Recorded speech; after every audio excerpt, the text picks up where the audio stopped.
Bonjour à tous, bienvenue à Construire ensemble. Aujourd'hui, nous allons accueillir Philippe Drion. Bonjour Philippe.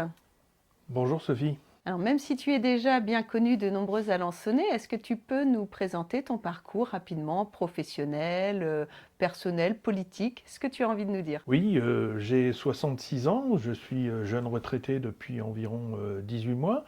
J'ai quasiment effectué toute ma carrière au sein du groupe EDF, à Alençon d'ailleurs.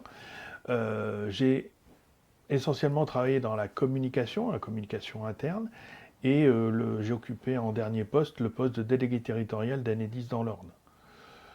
Sur le plan politique, je cumule à peu près 35 années d'engagement politique, avec notamment 2 mandats de maire adjoint avec Alain Lambert et Christine Roimier.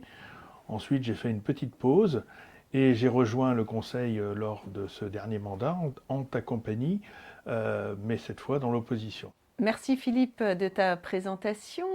Qu'est-ce qui t'a donné envie de me rejoindre dans cette campagne municipale?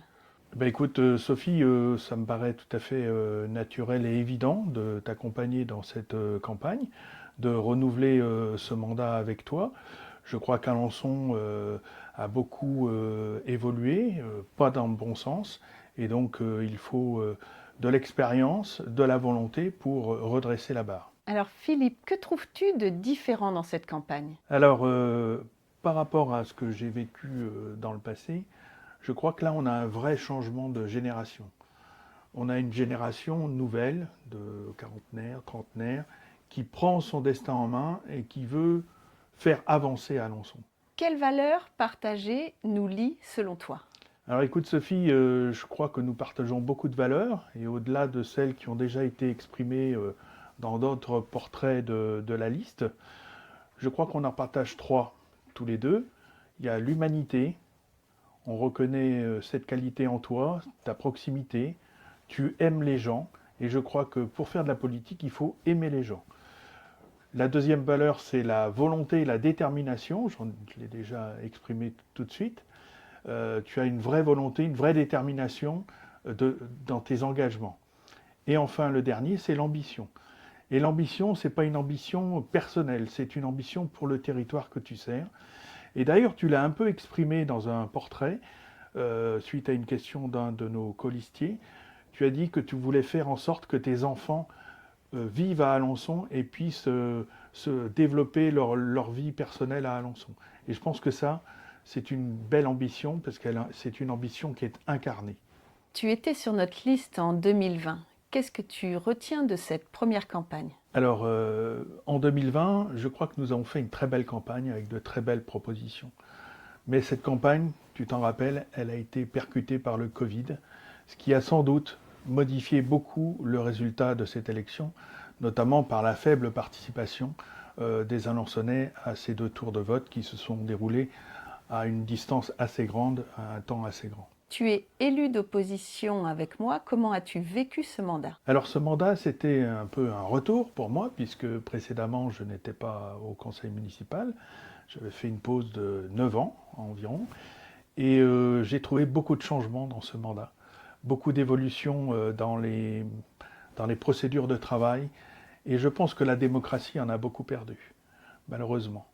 Le, la prédominance du numérique, notamment, fait que on a beaucoup perdu sur le plan de la démocratie. Il faut imaginer, par exemple, que lors d'un des derniers conseils de communauté urbaine, nous avions 1400 pages de rapports à prendre connaissance en moins de 5 jours, ce qui pour moi est antidémocratique. Est-ce que tu penses que la victoire est possible? Je crois que lorsqu'on se présente aux élections, c'est pour gagner, c'est pas pour faire de la figuration. Oui, je crois que la victoire est possible. Tu connais bien les rouages municipaux. En quoi ça te rend utile dans cette campagne?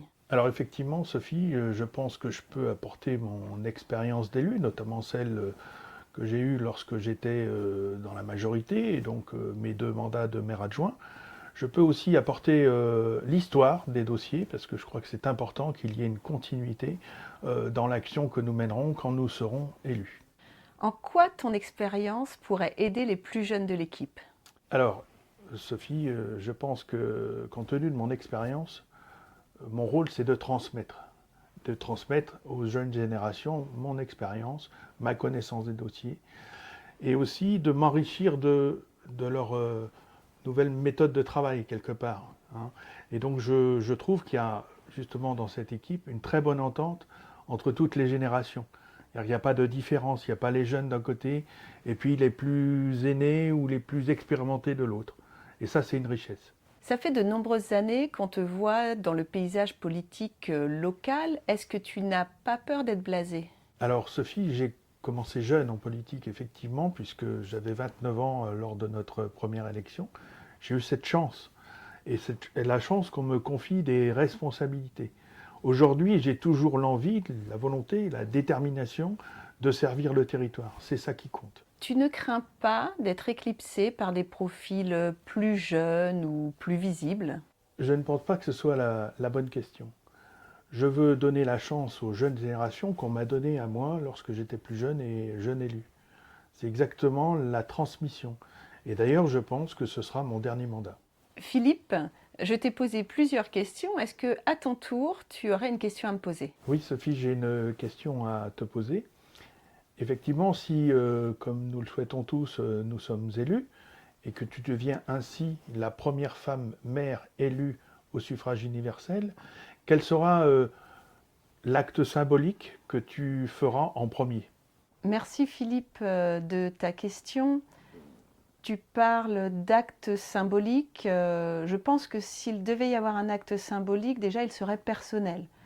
Euh, et puis je pense qu'Alençon n'a pas besoin de symbole, mais Alençon a besoin d'action. Merci Philippe de ce moment d'échange. Merci Sophie pour cette belle campagne. Merci à vous tous de nous avoir suivis une nouvelle fois.